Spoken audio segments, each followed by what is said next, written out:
Hello സുഹൃത്തുക്കളെ, അപ്പോൾ നമ്മളിന്ന് ഒരു ഓണസദ്യ ഉണ്ണാൻ വേണ്ടി പോകുന്നതാണ്. രാവിലെ തന്നെ കുളിച്ചൊരുങ്ങി എല്ലാം കൂടെ റെഡിയായിട്ട് ഒരു ഫ്രണ്ടിൻ്റെ വീട്ടിലോട്ട് പോവുകയാണ്. വീടൊക്കെ പൂട്ടി ഇറങ്ങി കുറച്ച് ദൂരമുണ്ട് ഫ്രണ്ടിൻ്റെ വീട്ടിലോട്ട്. അപ്പോൾ അങ്ങോട്ട് പോവുകയാണ്. ഇച്ചിരി മഴക്കാറൊക്കെ ഉണ്ട്. ഉച്ചയ്ക്ക് ശേഷം മഴ കാണിക്കുന്നുണ്ട്. അങ്ങനെ അവിടെ എത്തി സദ്യയൊക്കെ വിളമ്പാൻ തുടങ്ങി.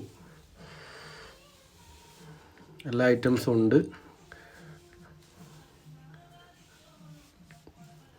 ഇപ്പോൾ ഓരോ വിഭവങ്ങളായിട്ട് വിളമ്പിക്കൊണ്ടിരിക്കുകയാണ്. ഏറ്റവും പ്രധാനപ്പെട്ട ഐറ്റം നമ്മുടെ മലബാറുകാർക്ക്, പ്രത്യേകിച്ച് കണ്ണൂർ കാസർഗോഡ് ജില്ലക്കാർക്ക് ചിക്കൻ ഫ്രൈ ഇല്ലാണ്ട് എന്തോണം എന്നുള്ളതാണ്. നമ്മുടെ നാട്ടിലൊക്കെ ചിക്കൻ ഐറ്റംസ് എന്തായാലും സദ്യക്കൊക്കെ, പ്രത്യേകിച്ച് ഓണം വിഷു പോലുള്ള ഉത്സവങ്ങൾക്കൊക്കെ വിളമ്പാറുണ്ട് കേട്ടോ. നമ്മൾ അച്ചുക്കുട്ടൻ പായസം കൂട്ടി ചോറുണ്ണാണ്. പിള്ളേരൊക്കെ ഉണ്ട്. പിള്ളേരൊക്കെ സദ്യ ഉണ്ണാനുള്ള തയ്യാറെടുപ്പിലാണ്.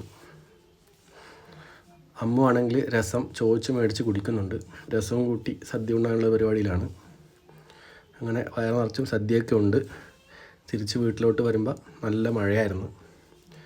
നല്ല തണുപ്പും നല്ല മഴയൊക്കെ ഉണ്ട്. ഇനി സദ്യയൊക്കെ ഉണ്ട്, വയറ് നിറഞ്ഞ് നല്ല സുഖമായിട്ടൊന്ന് കിടന്നുറങ്ങണം. അപ്പോൾ എല്ലാവർക്കും ഹാപ്പി ഓണം.